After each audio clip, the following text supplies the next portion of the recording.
Hello and welcome to February's Weathered Sign Kit. The theme for this month is Hosanna. And so what we're going to be doing is we're going to be making a weathered sign. And so what I have out of the kit here today is I have my sign backing. Now you can see this has one unfinished side and one sign that's already weathered. So we'll be using this sign. I've got the napkin that I chose for this particular one is the one that has Matthew 21:9. Blessed is he that cometh in the name of the Lord. Hosanna to the highest. I'm going to grab this before I am going to grab my antiquing. So I have my Dixie Belle in the Best Dang Wax in brown. A black would work for this as well. And you could probably use any black wax that you have. I'm just going to use it to antique this frame a little bit. Now, each of your kits might come with a different frame. You may get this one, you may get other ones. This is the smallest one, so I wanted to show you what to do with this one. There's varying sizes and shapes and designs, all the way up to like a bigger, probably like a 3x3. So I just picked this particular one. You're also going to have your rope for your sign. You're going to have your foliage. Again, this might be different. There's like 3 or 4 different versions that come in the kits, but this is the one that the kit I grabbed had this. I'm going to be using the Waverly chalk paint in plaster so I can do the background behind this so that it shows up. I've got my Mod Podge for decoupaging. And then other things I've grabbed, I've got a pair of scissors. I have got a pencil. Let me just change the view on this so that you can see better. I've got some wire clippers just for my flowers. If you don't have wire clippers, I'm sure scissors are fine. I just don't want to use I don't want to ruin my nice paper cutting scissors. So I've got some wire clippers here. And then I've also got my Easy Shot staple gun. You could also use hot glue. And this part will be to apply the rope. And then you will need your glue gun as well to apply the frame. So I'm going to turn the glue gun on while we get going here.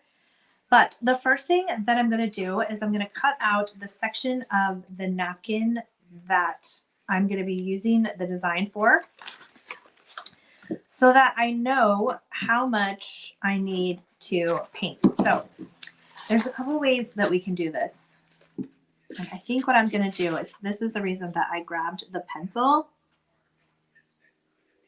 And I'm actually going to do it on the back because I can see through the pattern here. And I don't want any of my pencil lines showing. So I'm just going to, if you make your napkin straight here, use your mat. If you have this surface saver, one of the surface savers, that makes it really easy. And then you're just going to line this up. So what I'm going to do is I'm just going to take and drag my pencil on the inside of this so that I know where I need to cut to get that pattern out. So this is kind of what I've ended up with here. And then this frame is very thick. So I can go cut it outside of that line and still have extra, and that's fine. So that is what I'm going to do. I'm going to give myself some extra space. Going to go about 1/4 of an inch outside of that box. And this doesn't have to be cut perfect because all of this is going to be under the frame. So we're not going to see it. This will also help those of you that got a different frame. So you don't have to cut some wonky oval or square or anything. So that's it. We can save this, use it for something else. I'll just put it aside. And now what we're going to want to do is we're going to want to kind of get an idea of where we want this. So we could have it higher, we could have it lower. I'm going to try and go, I'm going to use the edge here. So our signs are 9 inches. So half would be kind of like right there. All right, so I think I'm going to line up the In the Highest with this 4-inch line right here. And then let me just put it on there so I can get an idea of what it's going to look like. I feel like that's a good height. So you do want to make sure that when we start painting here, we are painting in this area Now, if you want, we can take this pencil. Let's see if you'll be able to see this. This would be better with a white chalk pencil, which I don't have, but that would be ideal. The other thing that we can do, if you don't have a white chalk pencil, which I don't right now, so I'm going to do a little cheat here. And I'm just going to kind of mock out where, again, this doesn't have to be perfect because it's all going to be behind the frame. So we're just trying to get the background so that you can see our design when we're done. So I'm just kind of roughing out where I need that. So I just know that I need to paint in between this area. So if you don't have a chalk like I don't right now, this is how you're going to do it. All right, so we're just going to grab one of our paintbrushes and then we're going to go in here, and I just want to get, I'm just painting in this part white. And again, this is so that my design will show up because we've got a pretty dark background here.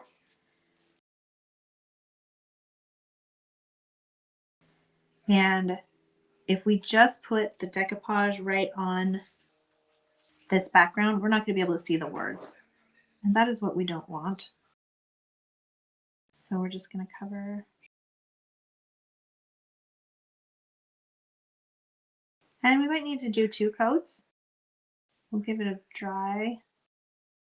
And then we'll see here.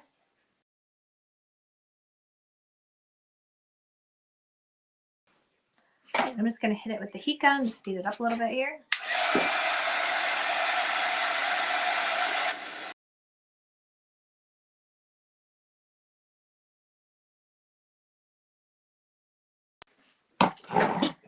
So now what I want to do is make sure that where I have painted here, that I do have enough covered, because the square looked a little off center to me. So I just want to make sure that when I put the frame on there and I center the frame, that I don't have any of the wood showing, and I don't, so we're fine there. Okay, the next thing we're going to want to do is separate our layers here. So we're going to go ahead and we just need the very top layer. So we're just going to gently separate the plies, and you'll know you have it when it's pretty much see-through. Also, you'll notice some of the ink still on the second ply. That's how you know you've got it. Okay, so I'm going to make sure that as I apply this, or as I lay this out, I'm not going to center it with my paint. I want to make sure that I center it with the actual center of the board here, so that I can ensure that when I put my frame on there, it's all going to work out good. All right, so I'm just going to, again, kind of get an idea. That looks very centered to me, so I'm going to put my finger in there, and I'm going to use my finger to just hold that down. And we're going to work this on our Mod Podge. And since I have the little squirty thing of Mod Podge, I just like to, let me just put a lid on this. I'm not moving my hands. I don't want that to move. I've got it right where I want it. I'm just going to add a little Mod Podge on here. We're not going to need a whole lot for this one. And I'm going to do half and half. So I'm going to go lift it up. I'm going to apply the Mod Podge to half of it. And I'm going to just come back in and gently feather and work it out. It's okay that we don't have this down all the way on the side. I'm more concerned with getting it flat and straight, and then I'll work around the edges there.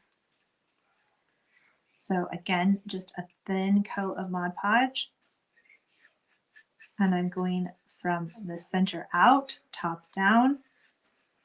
Again, we have this overlapping. It doesn't matter because our frame is so thick we're not going to see that part. But we do want to make sure that we have it attached too.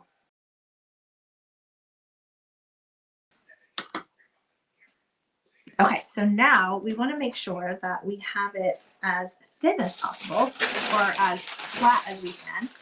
So this is where you can take some Mod Podge, or some Mod Podge. You can take some Saran Wrap works for this. A Ziploc plastic bag works for this. This is just parchment paper, so I'm going to use that and my thumb to just flatten it out and straighten it down. So then you can see I don't have any bubbles in here. If you do see bubbles, just work them. Don't go back and forth. We're holding the paper here and we're just rubbing it out. So we're just pressing it into the grains of the wood. So now it's going to look almost like fabric on there.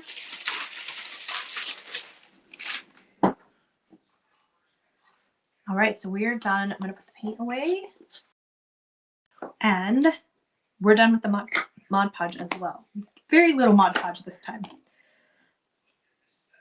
All right, so what I want to do, I'm going to put this aside and let it dry.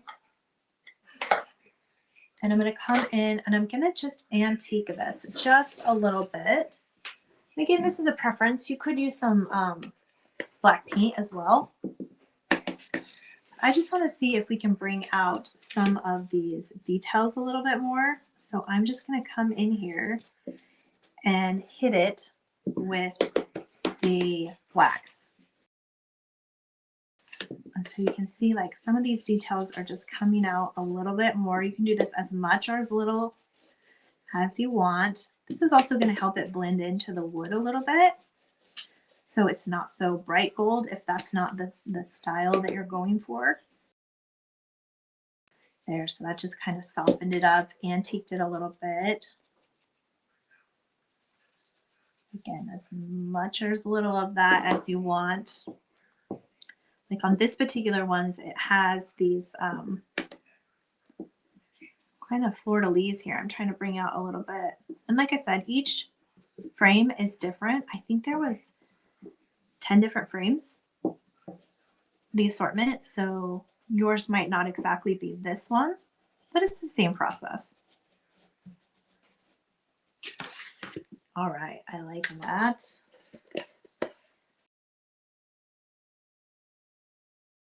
Okay, so what we're going to do is go ahead and glue down our frame first so we know where our leaves need to go.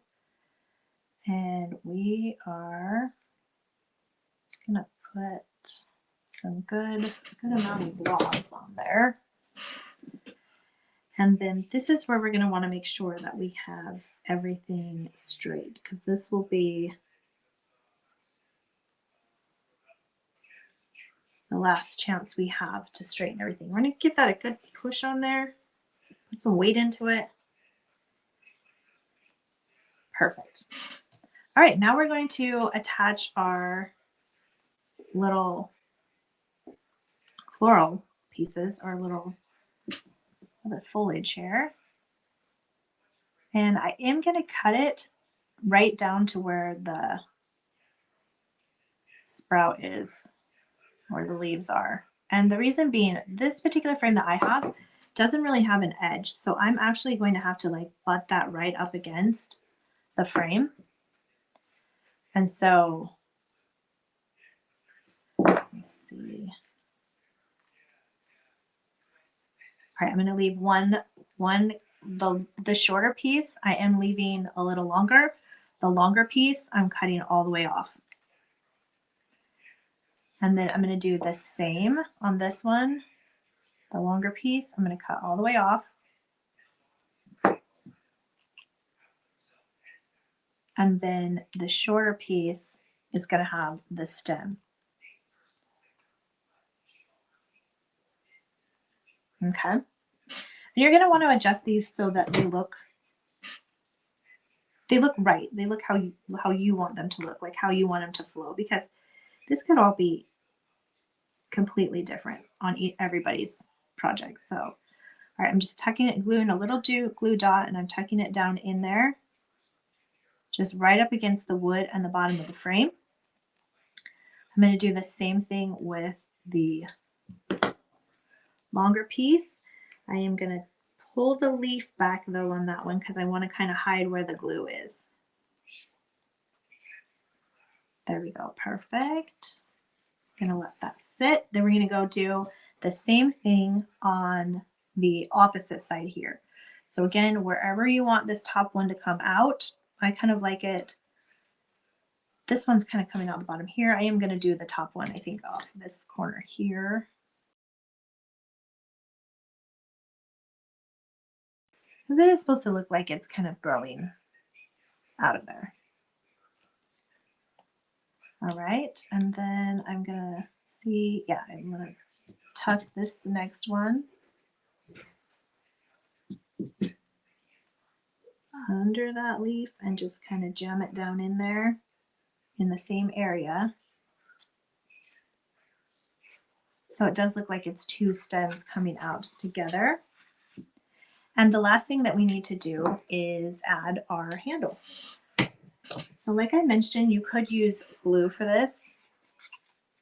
I'm actually, make sure everything's on there. I'm actually going to use the staple gun. And I am going to bring this to the edge here. Make sure you don't staple yourself. All right, so we've got one in there.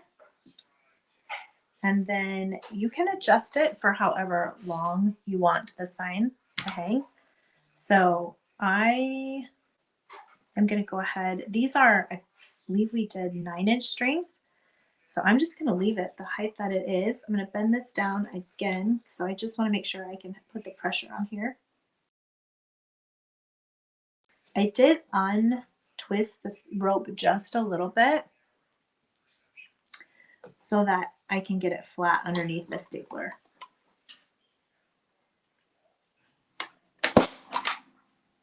All right, and there we go. There is our Hosanna sign. Let me go back to this version and I will show you. There you go. What a sweet little sign and reminder for Easter. It would make a great gift. Also super cute decor. So when you finish your sign, make sure if you do post it on social media, tag us at Christian Craft Paper. And then we will be able to see your creation or share in one of our groups. We have the member group and also we have the free community group. So thank you so much for crafting along. And until next time, happy crafting.